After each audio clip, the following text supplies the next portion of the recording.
Welcome to the Two Disabled Dudes podcast. We believe life is about how we react.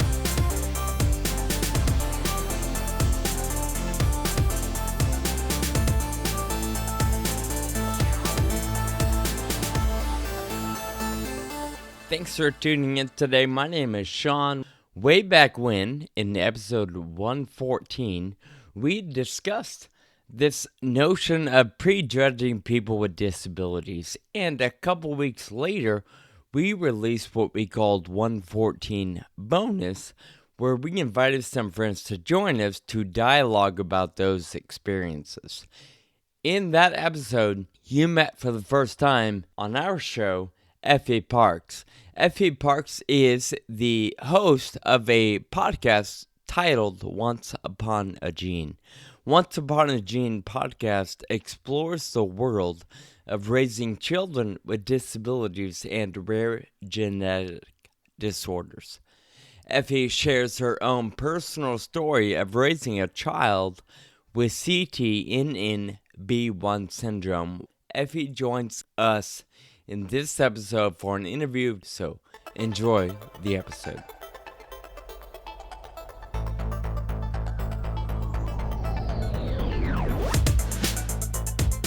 Effie, welcome to the show. Hi, guys. Thank you so much for inviting me. You have no idea. I'm so happy to be here. Absolutely. We've been pretty happy to get you on the schedule and excited to have you join us. Yay. Effie, before we get started, we haven't done this in a long time, but every now and then we'll play a rapid fire game. So we have a bunch of questions for you. Just for fun, yes or no, sort of, pick one or the other. Initial reaction, ideally, you wouldn't think too long about your answers. We have 5 questions. Okay. Are you ready? I guess I'm ready. All right, you can do it. Beach or mountains? Beach. Ketchup or mustard? Ketchup. Car or truck? Car. Dogs or cats? Dogs. Ooh. Milk chocolate or dark chocolate? Dark chocolate. Okay. And then, you know what? We have one more bonus question. You listen to this show, right? To our show? Every episode. Oh, wow.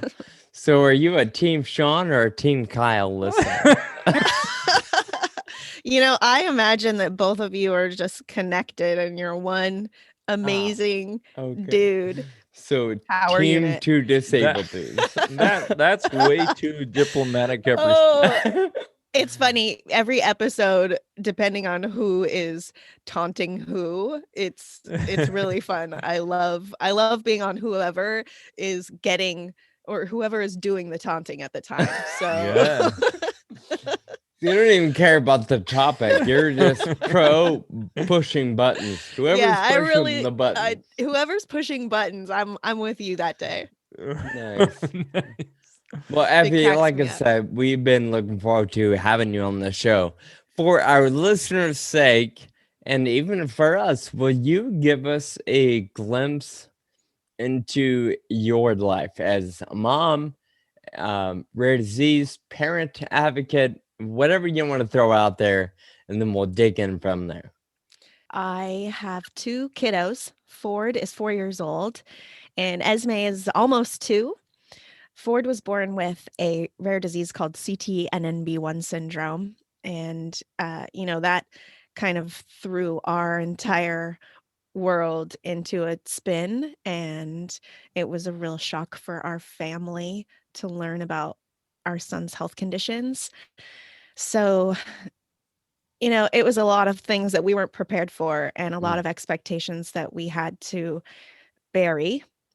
But I am happy to say today, when I wake up, I'm not scared anymore and I'm not upset anymore. I am so grateful that I have the 2 exact kids that I have. And they really truly do inspire me every day to make changes and to savor the small stuff. How old was Ford when he was diagnosed? How long did you have your baby before you knew something wasn't right? So we knew something wasn't quite right away because we couldn't get Ford to eat, Mm, which started us on the journey of figuring out what was going on. We got a genetic test before he was 1 and got the diagnosis of CTNMB1 when he was 16 months old. So really early yeah, considering how long it can take for others to get that diagnosis. But it pretty much started right away for us when yeah. we realized what was going on at home was so different than what was going on for our friends who had kids. He vomited a lot. He cried all the time. He was writhing. He looked like he was in pain. He was spasming hundreds of times a day. His startle reflex was a lot. Mm, He wasn't rolling over. He wasn't holding his head up in any way. We really just knew in our hearts that something was going on. And I'm so grateful that neither one of us were taking "you're just worried parents" as an answer to that.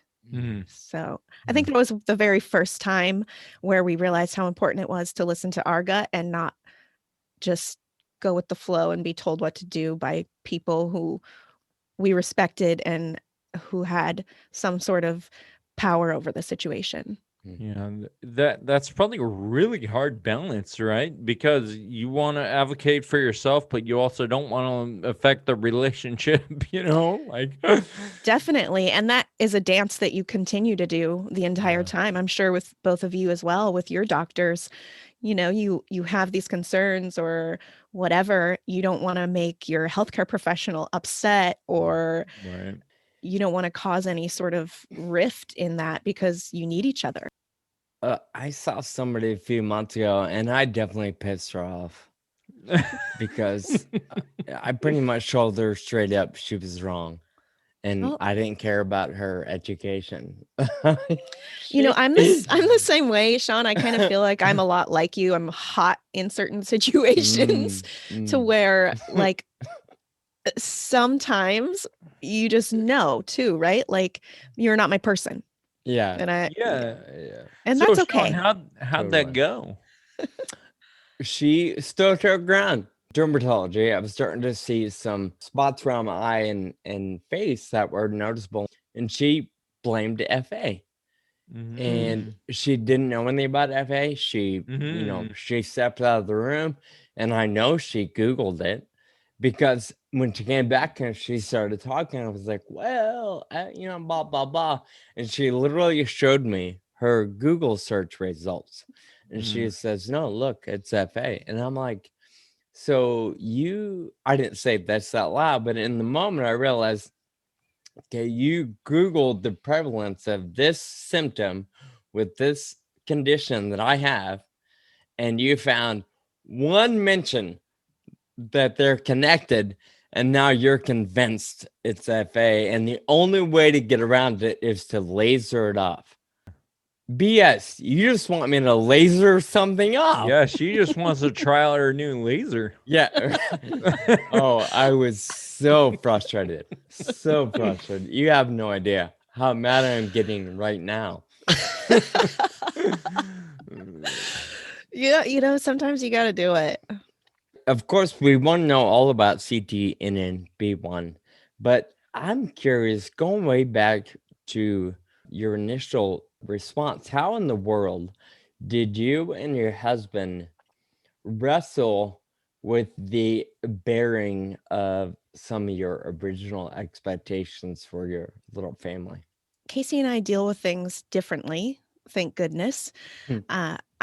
I'm definitely more of an emotional person than he is. I feel like Casey had an easier time accepting it in the beginning than I did, because he's really good at assessing a situation and not worrying about what will come, but taking action in the now. Where Mm. I am like, off in 1,000 directions of worry and fear and upset. So thank goodness he is my other half, because he kept the storm at bay and he reminded me of who our son was Mm. and who we were. And that was huge for me. Um, and one of the ways that I did wrestle with it was, and I've said this and people know this if they've listened, is podcasts, right? Like I was searching for anything. I was searching for anything that would make me feel better. I was searching for anything that would give me clarity. It was debilitating for a little bit, and I did not like to feel that way. That's not who I am at my core. It's not it's not who I wanted to wake up as every day. I understand that I've changed from who I was before Ford and who I am now, but there's a person inside me that I'm really proud of Yeah. and that I like being. And searching for others that were going through what I was going through, or who had any idea about this new life that I was cast into, was huge for me. And I've said that about your podcast. I would do the dishes and I would listen to your guys' podcast and I would laugh and I would feel so happy for my son that Mm. he was going to have role models like you guys.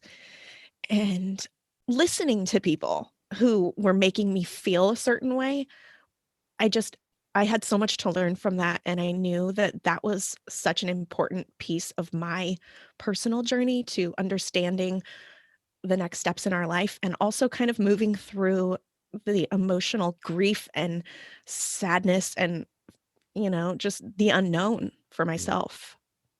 I was listening to your podcast a little bit yesterday, and I was like laughing and crying. So back at you. I absolutely love it. But I Thanks. also looked through some of the podcast reviews on Apple Podcasts, and you are doing what you were looking for.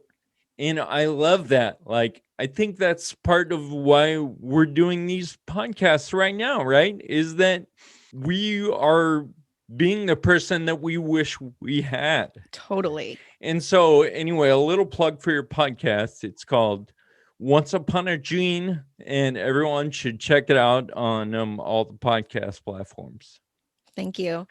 Yes, that is exactly what I needed. Just what you said. When all the podcasts, like I had caught up, I was caught up on yours. I was caught up on maybe two others that really spoke to me, and then I was out of content, and I was like, no. It was like, your favorite show ending, and Oh. you don't know how you're gonna go anywhere that day because what? It was kind of like that. And I needed more. I knew I just kind of needed to be in the conversation too, right? Like I needed to learn from all these different types of people that were in my new world. And I wanted to know it all. And I wanted to find this connection for not just myself, but that person that was looking for a diagnosis, that was just getting a diagnosis, who felt like everything just lit on fire. I wanted to be someone that may be connected to that person. So it wasn't as long or as horrible or as terrifying as maybe it was for me or someone else. I love that. And, one of the things that I thought when we first started our podcast was, you know what? Like, it's really, really hard to get an interview like on media. Like, it's really awesome when you do, right? And so, you know what? Why don't we have our own media? We create our own and we put the interviews on there that we want. And yeah, so and that's what I see you doing. You're like, all right, I've got stuff to say, I've got stuff to talk about. So I'm gonna find the right people and amplify this voice of all of us. Yeah, because we can't do this alone. We can't do any of this alone. And there's so many important pieces in our rare disease world, right? Like there's every kind of advocate and they all fit together and they all have to be there. And I feel like sometimes it can be intimidating in any type of social world or whatever to maybe find your path. And I think that's so important about this type of medium, right? Where we can introduce so many different types of people and families and patients and amplify it, just like you said, Mhm. amplify it so someone else listening can learn or be inspired to take action in their own way. So, Effie, let's back up again and get into CTNNB1, your son's diagnosis. Can you tell us a little bit about that, where it comes from, what's the prevalence, what's the prognosis, what are you guys up against? So, CTNNB1 is one of those fairly new discovered genetic diseases. So, there isn't a ton of research on it yet, but we're all working on that. CTNNB1 is the name of the gene, and it can either be a deletion or a mutation. And it's responsible for creating and distributing the protein called beta catenin. And it triggers multiple processes. It's something that helps bind cells together. It helps reproduce. It's this, it's about like the cell health in general as they age. And for Ford, it shows up in global developmental delay. He's nonverbal at this point. He has a lot of physical disabilities that affect, his day to day. He has really low tone in his trunk, and he has dystonia in his limbs. So it's kind of fighting each other there. He currently cannot sit or crawl or walk, but we're working on those goals, at least in the matter of helping his muscle strength and his bone density. And it's a spectrum, right? So it affects a lot of the kids a little differently. Some of them can walk, some of them can read, some of them can say several words. So it shows up a little differently for everyone. We don't necessarily have a long-term prognosis because there isn't a lot of research, and there's only about 2 kids that are older than their teen years. So we don't know a lot about what the future holds, but I think we can pretty much say that it's not degenerative, which is a positive. So, we're just all trying to figure out what we can do to make the life of our kids just any better in any way, right? Whether that's finding some treatments, finding some cures, figuring out different therapies that will help them thrive. And that's kind of where we're at with Ford. He's hilarious, as you have seen if you've ever watched his videos. He's so funny and bright and sweet, and he works harder than anyone I know. And he is the cutest little guy. Yeah, Thank you. He he's is so cute. adorable. Would you mind sharing a day in the life of the Parks family? What is a day like at home? I'm happy to say that the days right now are pretty easy compared to how they have been. With quarantine, Ford not being anywhere really, his immune system has just finally kind of gotten stronger. We've dealt with pneumonia and RSV and all of these lung issues until this year. And he was always sick, and he always had a fever, and it was horrible. But he's so healthy right now. Nice. And all of that stuff is just kind of, it's such a breath of fresh air. So, we get up, we give Ford his medicines for all of his tone issues and his all of the things. We kind of wait it out. He still pukes a lot, but we're still trying to find out that perfect formulation of giving his medicine, letting him settle, and then feeding him. It's constant testing, but he's fed by a G tube.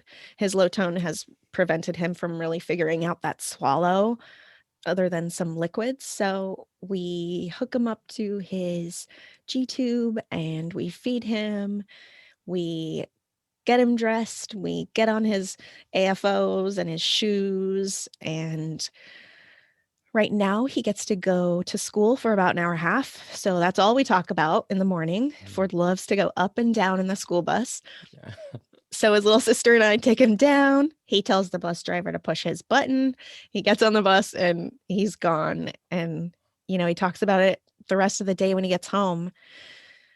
Depending on what's going on in the Parks house, kind of depends on how much we do get done with Ford these days. Having another little kid in the house has made us have to changed the way we manage even Ford's care, right? Like we have to give a little and we have to take a little, which I Yeah. think every rare disease parent maybe struggles with how much to give and how much to take. Sure. And that changes too, like with however your family's feeling at the time. Like sometimes we can hit it really hard with Ford and we can do all these hard workouts consistently. And then other times I'm like, let's just snuggle and Yeah. not do Yeah. anything. Hmm. Um, but right now, Park's house is so good. Everyone's so healthy and I love it. Good. Can you talk about your decision to have your daughter? Yes. Casey and I knew our family wasn't complete. Mm. We always wanted to be parents, and like if we had met earlier, I would have as many kids as my parents did. I mean, probably not because I'd be broke, but I have 12 brothers and sisters myself, Wow. and they're like the coolest people ever, and I love them. And I wanted to be a mom my whole life too, right? And I wanted my kids to have siblings, Mm. and that was kind of it. We just knew our family wasn't complete and we Mm. wanted to give Ford a sibling. And in all honesty, too, we wanted to know what it was like to have a kid that maybe was typically developing. We did kind of want that dream too. Mhm. Selfishly enough, right? Like, Yeah. not that we weren't getting what we wanted from Ford, we were getting even more than we could have imagined, but we did still want to know Mm. what that was like. And we did. And it's Nice. the relationship that blossoms between my kids is a whole other episode. Siblings. That's probably, I would imagine, one of the biggest benefits or values of having multiple children, right? They, especially in the younger years, they don't understand their differences, and I Mhm. can imagine they don't care. Like Yeah, they're brother and sister. They're in this together. They're in it for the long haul. So I imagine it's powerful for both of them, probably. absolutely. And the siblings to kids like Ford are some of the biggest unsung heroes. I just really believe that they are some of the most compassionate and empathetic and just really well-rounded people that are walking among us. So, if you in your podcast, you talk a lot about inclusion, and I was listening to an episode yesterday, and like I said, laughing, and crying. So, I wanted to talk about something you said that really struck me was that you were talking about when you go out, people stare and they ask questions, and not always welcome, and it's rude sometimes, and always awkward. But you said something like, people are good, but they just need to be told what to do sometimes. Like, and maybe that's our responsibility, is to help facilitate, help lead someone to the good part of life, right? Yes, I think we all really do want to believe that, right? And I do think it is true. People are good. Most people are good. And we don't know. That's another reason that I did start listening to your podcast. Like, I don't know any disabled people. I don't know anything. Why don't I go try to learn from the people who are living it every single day? I need to find the answers, because it's for my kid, right? Like, I need to know how to parent a kid who's disabled. Like, I don't know anything. I don't know anything about this. And, that was my way of reaching out and figuring it out. But yeah, most people aren't going to do that. Why would they do that? Mm-hmm. Unless maybe their nephew Ford is born and they need to learn about it. Like, nobody's ever going to look there. And I don't like that. I don't like that Right. we teach about all of these things that are so important to making our communities inclusive and to respecting where everyone came from in every way, whether it's race or gender or sexual orientation, but we're never including disability into it. Mm. I was never taught about that. I was never told it was okay to have these conversations Totally. or to reach out to that part of my community. I was told that, you're nice and you wave and you move on. Yeah. rather than maybe you dig in a little. Maybe you try to learn something. Maybe you don't ask someone and you go get a book. Maybe you listen to a podcast. Disabled people are the biggest, like, minority, right? And we're not talking about it. We're not Yeah. teaching kids about it. I think obviously there is movement towards that and it's happening. And I'm not saying that we're not doing it, but we weren't doing it when I grew up Yeah. and I still wasn't doing it when I was 30. So I want my kid to be in a world where other people see him for just who he is, right? And that takes education, right? And I guess that's a big part of what we're doing right now and through your podcast and our podcast, which it can be really draining sometimes. And you mentioned it on the episode I was listening to. It's tiring.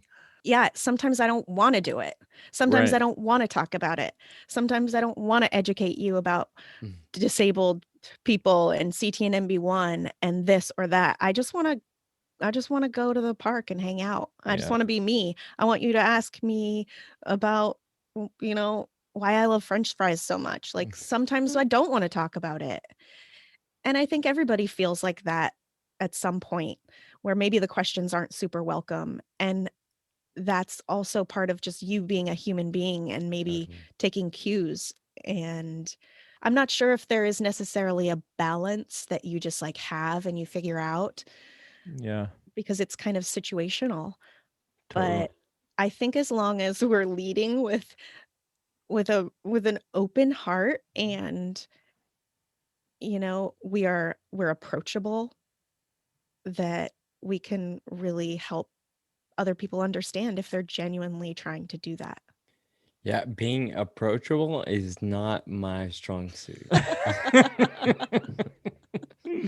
Or at least it wasn't a long time ago. I'm getting better. You're getting there. You're getting a lot better And from what I've listened to.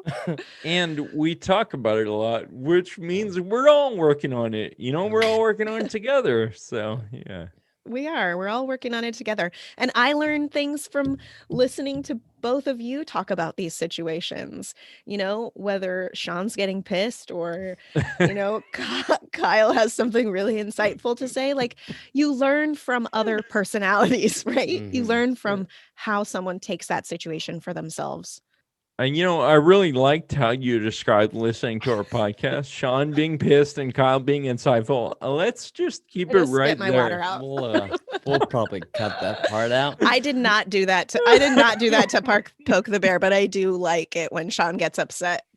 I'm in charge of editing this episode, so No, I love it because you both have those pieces of us, right? Like we all have those. You just have those out in front a lot of the Sure. time. Way to save yourself on that one. And You know, that's why people think- that's why people love you. That's why people love you because you're both Well- bringing your strengths to the table. So let's talk podcasts for a little bit. When it comes to the world of podcasting, what is something that maybe you have taken from doing this? First of all, you just celebrated a year. Congratulations. You're Thanks. way up there in episodes, like over 50, right? You're doing episodes every week. That's pretty phenomenal. When it comes to podcasting overall, when you decided, hey, I'm going to go for it, and you just have been figuring out as you've been going, what has this done for you? What has it added to your life? So much. Number one, the community and connection that I was searching for. Number one. It helped me find my people and it made me feel seen also. And, I knew that I had to change my mindset. I knew that I wasn't liking the direction that everything was taking me towards. I didn't like being lost and I didn't like being scared. And I chose podcasting because hearing people talk about it, feeling like I was in the same room with people, having conversations, listening to you two banter on about God knows what. It puts the soul into it, right? And it's not just reading something online while I'm actually trying to wipe my tears away too and trying to focus. I could hear everything in that person's voice. I could hear all of the love and the struggle, and connecting with people on that human level is so important, and I don't think we get to do it as much as we would like to or that we can. It's it's opening so many doors for people to actually share what's going on for real. It's it's making people vulnerable. It's getting stuff out there. It's getting stuff off your chest. It's like writing in a journal, right? It's clinically proven to be healing, and so is talking about it. And when people share their stories with me, almost every single time they tell me how much better they felt, and they can't believe that they were able to do that, and they were so scared, and all of a sudden they felt empowered in some way or affected in some way that was moving and inspirational. And just watching what happens to people after they talk about hard stuff and they let someone in is really beautiful. And I think that it just creates a ripple effect to inspire this kind of change everywhere, right? And I feel like when you really get to be a part of it, and I think podcasting does that, I think listening to people does that, that anything is possible. Yeah, Mm. it's beautiful. And I, not to downplay the pain or the hardships or the difficulty, I, when we talk about those things, I feel like they lose a bit of their power. It Yes, becomes a battle we all fight together. So, obviously there's power in numbers, right? So I'm not so yes, alone. I don't have to figure it out all by myself. Doesn't make it totally. less challenging. I don't want to downplay that or Yeah, but you can discredit that. turn that into fuel, right? Exactly. You Totally. can Yeah. take all that icky stuff and you can choose to light it on fire in a good Yeah. way Yeah. and Yeah. not let it freeze you in place. I also think that we build stuff up in our minds Mm, so much. And then when we say it, we can actually put it out on the table and look at it for exactly what it is and be like, oh, it's actually not as horrible as I had in my head, you know? that is so true. And I just had an experience like that recently. Yeah. The stories we tell ourselves are Right. so extravagant sometimes. Putting it out there and maybe having someone else's perspective, putting it back at you, or even just kind of glancing at it. It's an important piece to understanding why everything is happening in your brain. Yeah, and maybe that's why people tell you that they feel good about sharing their story with you because they're almost like sharing it with themselves, like Totally. saying it out loud. I mean, like, what do I really think about this? Oh, that's what it is because I just said it. You know? Totally. I've even had some people turn me down when I've asked them for an interview, and then I've gotten messages from them maybe a week or 2 or a month later saying, "You know what? I actually do wanna do it because nobody's ever asked me what I really thought. Nobody's Mhm. ever really wanted to know the truth about it because it's hard to listen to." And you've probably noticed that too, right? People just find they're brave Mhm. when someone wants to listen. We are going to link all of your stuff in our show notes. We won't be able to find your podcast and give it a listen. But before we close out with all of that good stuff, will you? I love the episode idea. I love the name. I love the concept. I love what you're doing. Explain to our listeners what the difference is between an episode on Once Upon a Gene and what an episode is. Thank you.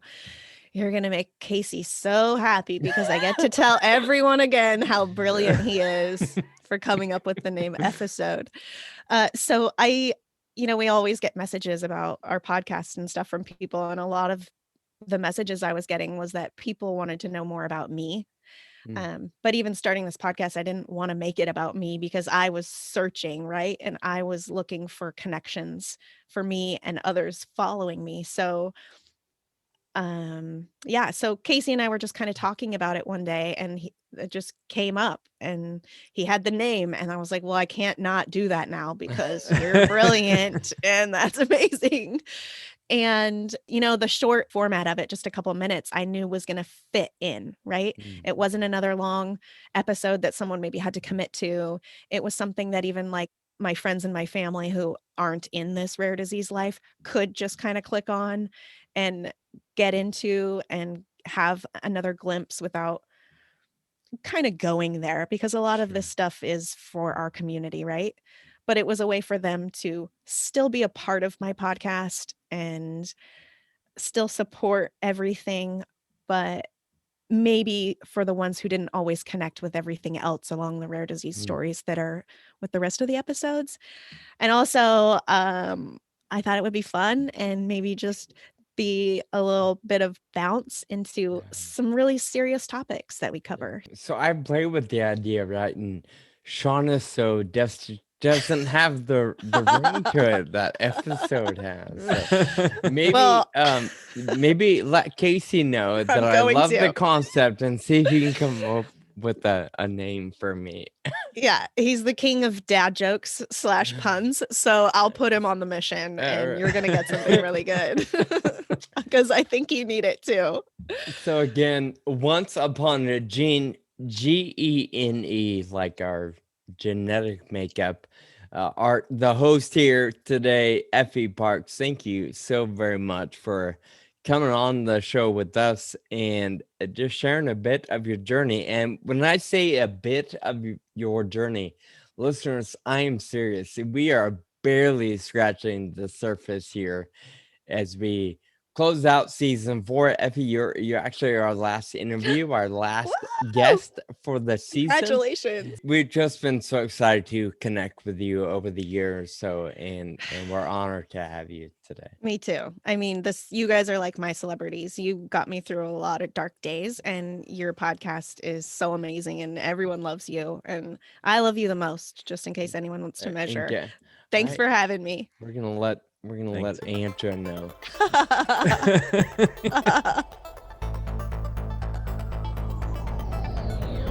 I hope you're all having a very happy Thanksgiving.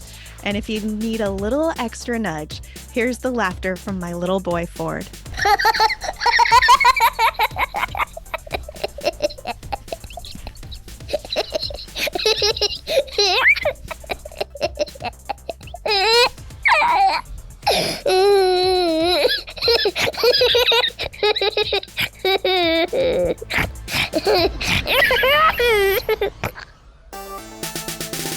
Thank you for listening to the Two Disabled Dudes podcast. Find us online at twodisableddudes.com and subscribe on your favorite podcast app. Connect with us on Facebook, Twitter, and Instagram. Special thanks to our friend and audio producer, Jake Tompkins.